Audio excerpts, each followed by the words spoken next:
네, 안녕하세요. 그루장입니다. 오늘은 이제 파리에서 두 번째 시간 노동관계법규 나머지 문제 같이 공부해 보도록 하겠습니다. 91번 남녀고용평등과 일가정 양립 지원에 관한 법령상 근로자의 가족 돌봄 등을 위한 지원에 관한 설명으로 틀린 것은? 네, 사업주는 이제 가족 돌봄 관련된 법령입니다. 가족 돌봄 지원. 1번 사업주는 대체 인력 채용이 불가능한 경우에 가족 돌봄 휴직을 허용하지 않을 수 있습니다. 네, 허용하지 않을 수 있지만 단 최대한 근로시간 조정 등과 관련해서 최대한 이제 도와주기 위해서 사용자는 노력을 해야 한다, 이렇게 명시가 되어 있습니다. 2번 원칙적으로 가족 돌봄 휴가 기간은 최장 10일 일 단위로 사용할 수 있습니다. 그리고 휴직의 경우 가족 돌봄 휴가가 있고 가족 돌봄 휴직이 있습니다. 휴직의 경우에는 연간 최장 90일로 하고 이를 나누어서 사용할 수 있습니다. 1회에 이제 30일 이상으로 사용할 수가 있습니다. 4번 가족 돌봄 휴직 및 가족 돌봄 휴가 기간은 근속기간에 포함이 됩니다. 근속기간 제외하면 안 돼요. 근속기간 포함되는데 단 평균 임금 산정 기간에서는 제외가 됩니다. 다시 관련 내용 간단하게 정리를 하고 넘어가도록 하겠습니다. 가족 돌봄 지원. 자, 부모, 배우자, 자녀, 배우자, 부모까지 가족이라고 정의를 하고, 가족 돌봄 휴직 신청하는 경우에는 허용을 해야 합니다. 단 대체 인력 채용이 불가능한 경우는 허용하지 않을 수 있다고 했죠. 사업에 중대한 지장을 초래하는 경우. 다음, 허용하지 않을 때는 사유를 서면으로 통보를 해야 하고 다음의 조치를 하도록 노력해야 합니다. 업무 시작 종료 시간 조정, 연장 근로 제한, 근로시간 단축 및 탄력적 운영 등의 조치를 취하기 위해서 노력을 해야 합니다. 휴직은 연간 최장 90일 나누어서 사용할 수 있고 1회 30일 이상 사용해야 합니다. 휴가 의 경우에는 연간 최장 10일 일 단위로 사용할 수 있습니다. 그런데 이 가족 돌봄 휴가는 가족 돌봄 휴직 기간으로 포함을 시킵니다. 이거를 참고하셔서 기억하셔야 하겠습니다. 다음, 가족 돌봄 휴직을 이유로 해당 근로자를 해고, 악화시키는 등 불리한 처우하면 안 되겠죠. 그리고 근속 기간에 포함이 된다고 했습니다. 다만 평균 임금 산정 기간에서는 제외가 된다. 그리고 심리상담 서비스 제공하도록 노력해야 한다까지. 정답은 4번 넘어갈게요. 92번 직업안정법에 관한 설명으로 틀린 것은? 1번 국외 무료 직업 소개 사업을 하려는 자는. 2번 보시면 국외 유료 직업 소개 사업을 하려는 자는. 그러면 국내도 있겠죠. 국내 무료 직업 소개 사업도 있을 거고 국내 유료 직업 소개 사업도 있겠죠. 이렇게 네 가지를 구분을 해야 하는데, 우선은 무신유등을 기억을 해 두시기 바랍니다. 무신유등은 무료는 신고, 유료는 등록. 무신유등, 무료는 신고, 유료는 등록. 무신유등. 그래서 1번 보시면 무료 직업 소개 사업은 허가가 아니라 신고입니다. 신고. 그리고 2번 유료 직업 소개 사업은 유등이니까 등록 맞습니다. 그리고 외장까지 기억을 하시면 돼요. 외장. 무신유등 외장까지. 국외인 경우에는 장관의 허가를 받는 겁니다. 고용노동부 장관. 외고라고 기억을 하셔도 돼요. 국외는 고용노동부 장관. 그래서 무신유등 외장. 그래서 국외의 경우에는 고용노동부 장관, 외장, 무신유등 외장. 3번, 구인자가 직업안정기관에서 구직자를 소개받은 때에는 채용 여부를 직업안정기관의 장에게 통보하여야겠죠. 예를 들어 어떤 기업체에서 고용센터를 통해서 소개를 받아서 채용을 한다라고 하면 채용을 했는지 안 했는지를 이제 통보를 해야 합니다. 이거는 이제 시행령에 나와 있는 내용입니다. 다음, 누구든지 국외에 취업할 근로자를 모집한 경우에는 고용노동부 장관에게 신고해야 한다. 네, 이것도 맞는 얘기입니다. 국외 취업 근로자는 신고를 고용노동부 장관에게 신고를 해야 합니다. 그래서 이제 직업소개사 관련된 내용 간단히 살펴보면 우리가 방금 얘기했던 내용입니다. 국내 무료, 국외 무료 이렇게 달라지는데 국내 무료는 이제 국내니까 해당 관할 소재지에 이제 지자체 장에게 신고하면 됩니다. 소재지를 관할하는 특별도지사, 특별자치도지사, 뭐 제주도를 의미하는 거죠. 그리고 시장, 군수 및 구청장에게 신고를 해야 합니다. 국외 무료인 경우에는 국외는 고용이라고 했죠. 외고, 외장. 그래서 고용노동부 장관에게 신고를 해야 합니다. 그리고 무신유등이라고 그랬으니까 무료니까 신고. 그리고 유료는 뭐예요? 등록이죠. 등록. 네, 유료는 등록. 그런데 국내 유료는 국내니까 관할 소재지의 장에게 등록하고 국외는 고용노동부 장관에게 등록한다. 네, 무신유등 외장 또는 외고. 그 다음 3번과 관련해서 이제 채용 여부 통보는 통보해야 한다고 했죠. 그 다음 국외 취업자를 모집할 때는 모집한 경우에는 고용노동부 장관에게 신고를 해야 한다. 넘어갈게요. 그런데 이제 신고와 등록의 차이 혹시 기억을 하시면 좋을 것 같아요. 이게 뭐 뉘앙스를 봐도 느낌이 오죠. 이제 등록이 신고보다는 좀 더 강한 개념이라고 이해하시면 됩니다. 좀 더 상위의 개념. 네. 그래서 신고라고 하면 그냥 사실, 어떤 사실이나 뭐 존재 여부를 그냥 알리는 것이 신고라고 한다면, 등록은 이러한 사실을 실제적인 공공기관의 장부에다가 등재하는 거를 등록이라고 합니다. 그러니까 신고보다는 등록이 좀 더 강한 개념이 되겠죠. 그래서 뭐 우리가 법률 용어로 이렇게 명확하게 뭐 구분을 해서 이게 뭐 기억을 할 필요는 없고요. 이 시험에서는 그냥 신고와 등록의 차이를 뉘앙스로 이렇게 기억을 해두시면, 왜냐면 유료가 좀 더 강한 그런 증거가 필요한 부분이죠. 그러니까 등록을 시키는 거고, 무료는 신고.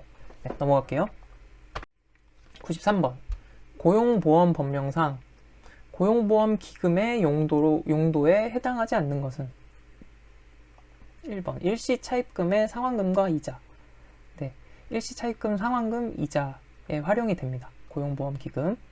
그리고 실업급여 지급에 활용이 되죠. 보험료의 반환에도 해당이 됩니다. 그런데 국민건강보험료를 지원하지는 않습니다. 국민연금보험료는 지원이 되죠. 어떻게 지원이 되는지 한번 살펴볼게요. 자, 기금의 용도.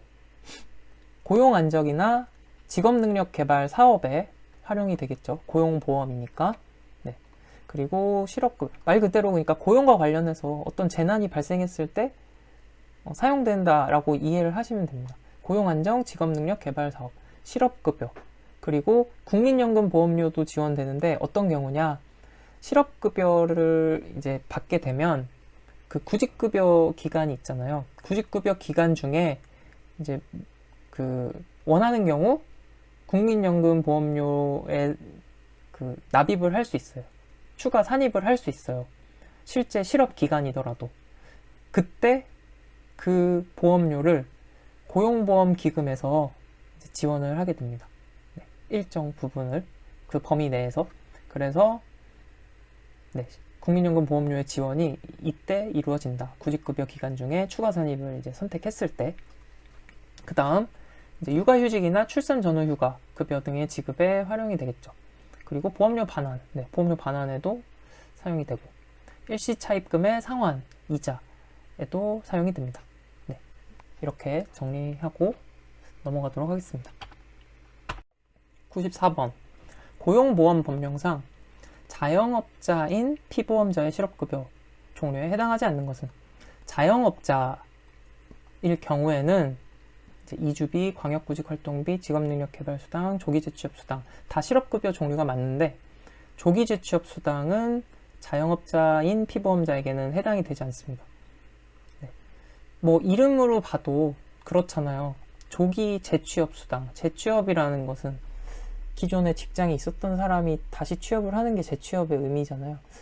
그런 의미로 이해를 하셔도 될 것 같습니다. 그래서 정답은 4번인데, 간단히 살펴보면 자영업자인 피보험자의 실업급여의 종류, 네, 동일한데 딱 두 가지가 다릅니다. 연장급여랑 조기 재취업 수당은 제외가 됩니다. 자영업자인 피보험자에게. 자, 연장급여란 무엇인가 하면 훈련 연장급여, 개별 연장급여, 특별 연장급여로 이제 나뉘어집니다. 그래서 훈련 연장급여라고 하면 말 그대로 훈련으로 인해서 실업급여의 수급 기간이 연장되는 거예요. 예를 들어서 이제 직업능력 개발 훈련을 받고 있는 기간 중에 실업이 인정이 됐어요. 그러면 그 정해진 급여 일수를 초과해서 받을 수 있다는 거예요. 그리고 개별 연장급여 같은 경우는 개별적인 사유죠. 뭔가 생계가 곤란한 수급권자 같은 경우, 생활이 어려운 분들 같은 경우에는 연장해서 받을 수가 있다. 그리고 특별 연장급여라는 것은 정말 특별한 경우예요. 뭐 실업이 급증하거나 또는 대통령령으로 정하는 사유가 발생했을 때 지급되는 것이 특별 연장급여라고 정의가 되어 있습니다. 그 다음, 이 문제와 관련해서 이제 실업급여 관련해서 좀 자주 출제되는 걸 같이 정리해보면 실업급여는 구직급여와 취업촉진수당으로 구분이 됩니다. 구직급여는 말 그대로 구직 활동에 대한 급여가 되겠고, 구직 기간 중에. 그리고 취업촉진수당이라는 것은 이주비, 조기 재취업 수당, 직업능력 개발 수당, 광역 구직활동비 등으로 이제 나뉘어집니다. 그래서 이제 다음 중 뭐 취업촉진수당에 해당하지 않는 것은 하면서 이렇게 출제가 되는 경우도 있고, 뭐 실업급여에 해당하지 않는 것은 이렇게 출제가 되는 경우도 종종 있습니다. 그래서 이거는 분류를 좀 암기를 해두셔야 하겠습니다. 실업급여, 구취. 실업하면은 구취 때문에 이조직 광내러 갑니다. 그래서 실업하면 구취 때문에 구직급여, 취업촉진수당, 치아에 광내러 간다고. 이조직. 이주비, 조기 재취업수당, 직업능력개발수당, 광역구직활동비. 실업하면 구취 때문에 이조직 광내러 간다. 그래서 실업하면 구취 때문에 이조직 광내러 간다. 이렇게 암기를 하시면 되겠습니다. 넘어갈게요. 95번. 헌법 제32조에 명시된 내용이 아닌 것은? 헌법 제32조도 출제가 상당히 빈번한 편이죠. 1번. 연소자의 근로는 보호를 받는다. 특별한 보호 받습니다. 연소자. 근로조건의 기준은 인간의 존엄성을 보장하도록 법률로 정한다. 네, 그렇습니다. 여자도 특별한 보호를 받습니다. 그래서 차별을 받지 아니한다. 국가는 사회적, 경제적 방법으로 근로자의 고용 증진, 최저임금 보장에 노력해야 한다. 네, 맞습니다. 근데 이제 최저임금의 보장이 아니고 적정임금의 보장에 노력을 해야 합니다. 거기에 따라서 이제 최저임금을 이제 정해서 해야 한다라고 언급이 돼 있어요. 같이 한번 살펴볼게요. 헌법 제32조. 근로의 권리를 가진다. 국가는 사회적, 경제적 방법으로 근로자의 고용 증진과 적정 임금의 보장에 노력해야 합니다. 그리고 법률이 정하는 바에 의하여 최저임금제를 시행하여야 한다. 라고 되어 있죠. 그 다음, 모든 국민은 근로의 의무를 진다. 국가는 근로의 의무와 내용과 조건을 민주주의 원칙에 따라 법률로 정한다. 이게 법정 민주주의죠. 법률로 정한다는 것. 그 다음에 근로조건의 기준을 인간의 존엄성 보장받도록 법률로 정한다. 이것도 그렇죠. 그 다음 여자, 연소자, 그리고 국가유공자, 상위군경, 전몰군경, 군인이죠. 특별히 이제 보호를 받는다. 우선권. 그런데 이제 기억을 하셔야 될 건 헌법 32조 헌법상에서는 장애인, 고령자, 실업자는 명시되어 있지 않다. 장애인, 고령자, 실업자는 명시되어 있지 않다. 그래서 헌법을 보면은 헌법은 이제 법보다 더 상위의 법이잖아요. 상위 개념으로서의 역할을 하는 게 헌법이잖아요. 법령을 만들 때 기준이 되는 역할을 하는 것이 헌법이기 때문에 그 성격을 이제 염두에 두시고 이 32조 내용을 살펴보시면 되겠습니다. 그래서 어떻게 보면 장애인, 고령자, 실업자 등은 이제 상대적으로 좀 협의의 개념이라고도 볼 수가 있겠죠. 네. 뭐 반드시 그렇다는 아니지만 그렇게 그런 관점으로 바라보시면서 이해를 하시면 좀 정리가 될 것 같습니다. 그래서 정답은 4번. 그리고 여기 또 있네요. 직업능력 개발 훈련의 기본 원칙에서 또 중요시 되어야 하는 이제 계층들이 있죠. 보시면 고령자, 장애인, 수급권자, 국가유공자, 그리고 보훈 보상 대상자, 민주유공자, 제대군인 및 가족, 전역 예정자, 여성 근로자, 중소기업, 일용근로자. 이 뒤에는 다 이제 좀 고용이 불안정한 계층이죠. 네, 정규직 이외의 불안정한 계층, 여성, 중소기업 근로자, 그리고 군인, 또 유공자, 보훈 대상자, 그리고 수급권자, 장애인, 고령자. 이 대상은 직업능력 개발 훈련 기본 원칙에서 이제 중요시 되어야 하는 대상으로 언급이 되고 있다는 것 다시 한번 언급을 하고 넘어가도록 하겠습니다. 96번. 직업안정법령상 근로자 공급 사업에 허가를 받을 수 있는 자는 근로자 공급 사업 보시면 1번. 파산 선고를 받고 복권되지 아니한 자는 허가를 받으면 안 되겠죠. 그래서 근로자 공급 사업의 허가는 이제 예외가 되는 대상을 기억을 하시면 됩니다. 그래서 예외가 되는 대상이 1번이 해당이 돼요. 파산 선고받고 복권되지 않은 사람이 사업을 하면 안 되겠죠. 2번, 미성년자, 피성년 후견인, 피한정 후견인도 하면 안 되겠죠. 그리고 이 법을 위반한 자로서 벌금형이 확정된 후 2년이 지나지 아니한 자. 안 되겠죠. 벌금형 2년. 4번, 근로자 공급 사업 허가가 취소된 후 7년이 지난 자. 이거는 7년이 아니고 그러니까 7년이면 이제 허가를 받을 수 있고, 이제 몇 년까지 안 되냐면 5년까지는 근로자 공급 사업 허가를 다시 받을 수 없습니다. 그래서 정답은 이제 4번이 되겠고, 근로자 공급 사업 허가 관련해서 살펴보면 결격사유라는 항목으로 명시가 되어 있습니다. 그래서 다음 중 하나에 해당하는 자는, 자, 여기를 좀 지우고 해볼까요? 다음 중 하나에 해당하는 자는 직업소개사업의 신고, 등록, 근로자 공급사업 허가를 받을 수가 없습니다. 어떤 대상이냐? 당연히 미성년자, 피성년, 피한정 후견이 안 되겠죠? 그리고 파산 선고받고 복권되지 않으면 안 되겠죠? 금고 이상의 실형을 선고를 받고 그 집행이 끝나거나 취소된, 확정된 날부터 2년입니다. 2년이 지나지 않은 사람. 금고 이상 실형이면 2년, 끝나고 2년. 그 다음, 이거를 잘 보셔야 돼요. 이 법에 성매매 관련, 풍속영업 관련, 청소년보호법 위반 하거나 직업소개사업 관련 행위로 선언법을 위반한 자 중에서 다음에 해당하는 자예요.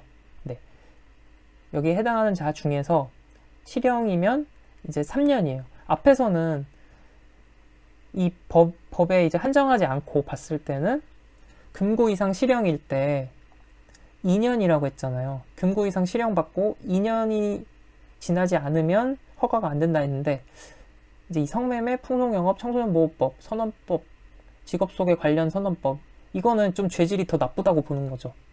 그래서 3년인 거예요. 실형 받고 3년이 안 되면 허가를 안 해준다. 마찬가지 이제 집행유예.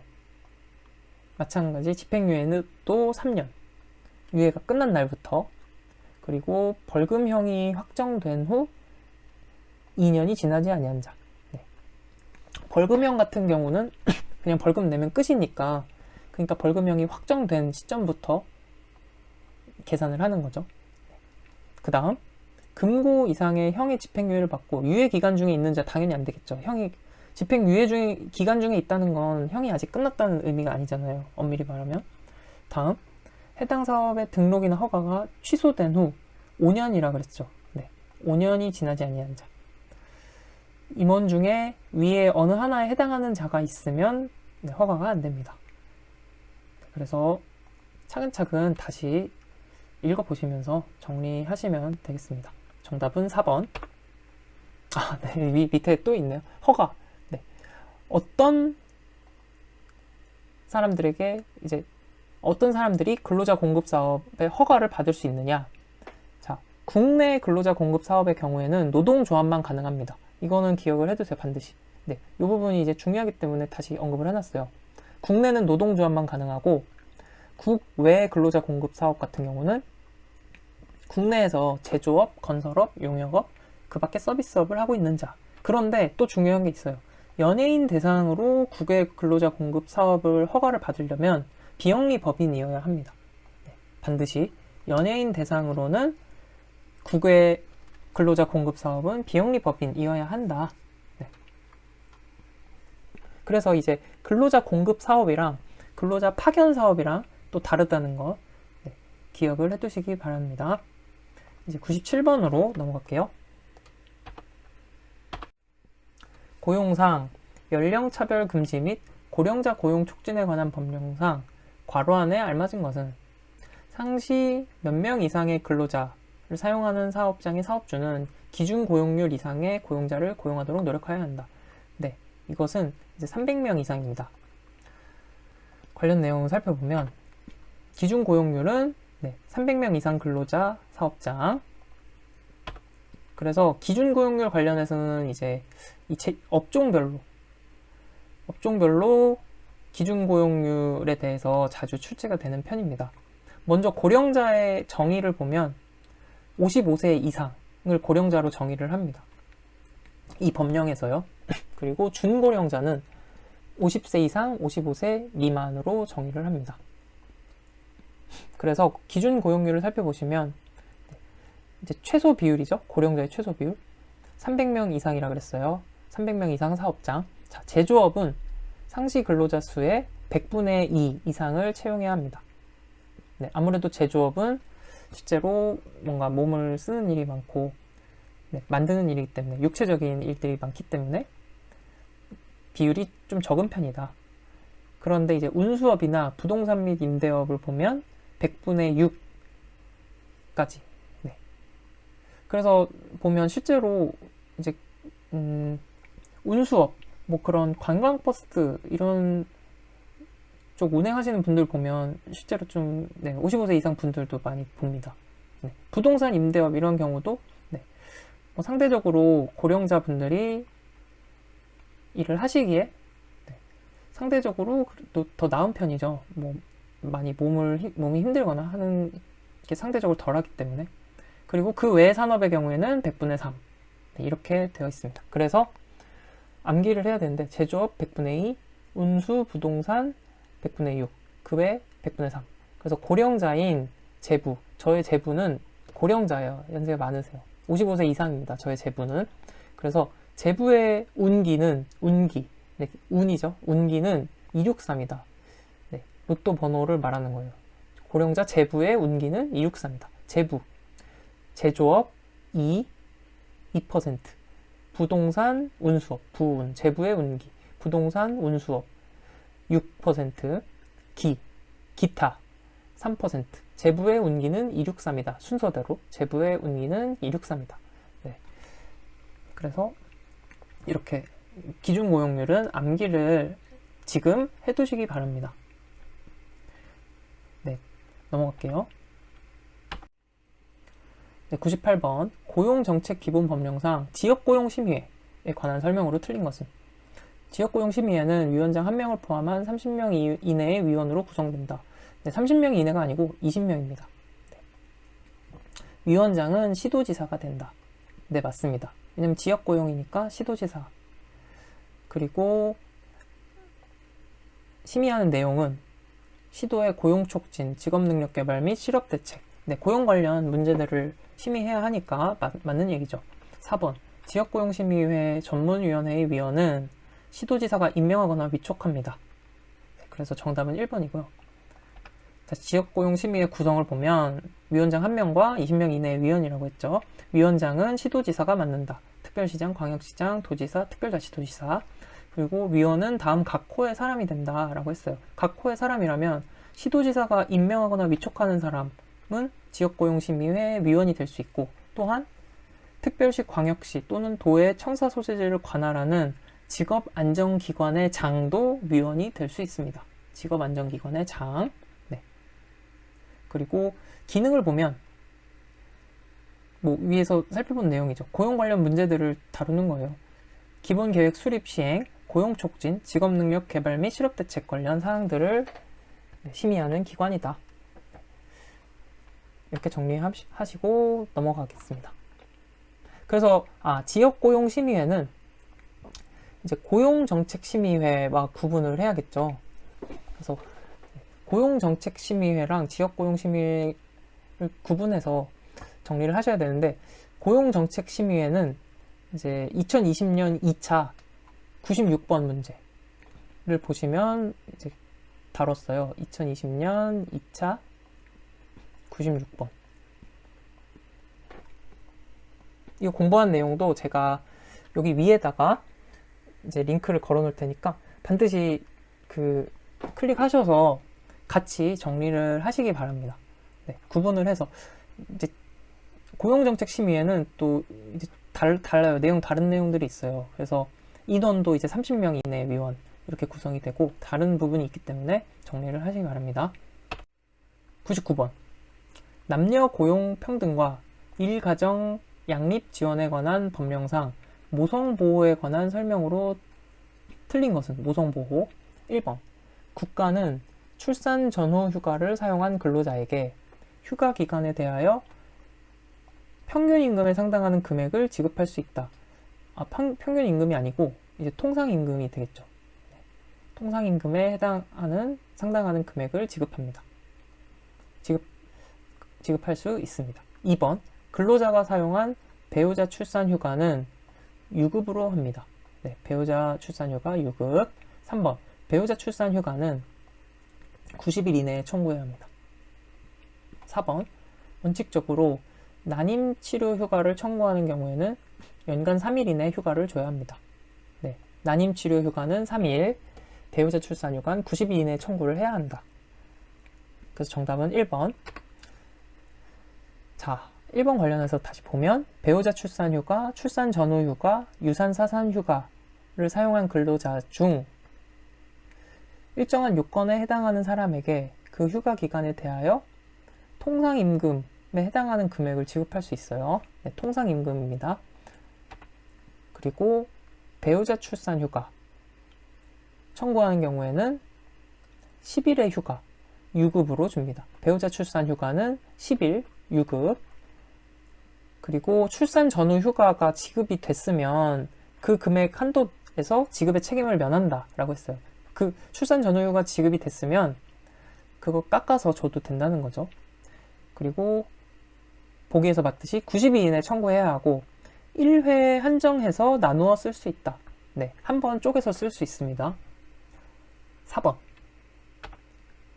난임치료 휴가의 경우에는 연간 3일 이내에 줘야 되고 최초 1일은 유급, 3일 중에 하루는 유급으로 줘야 합니다. 다만 안 줄 수도 있어요. 그러니까 변경할 수도 있어요, 시기를. 그래서 정상적인 사업에 중대한 지장을 초래하는 경우에는 그 시기를 변경할 수 있다 그랬죠. 협의 후에. 네. 난임치료 휴가까지 정리를 해봤습니다. 그 다음 넘어갈게요. 100번.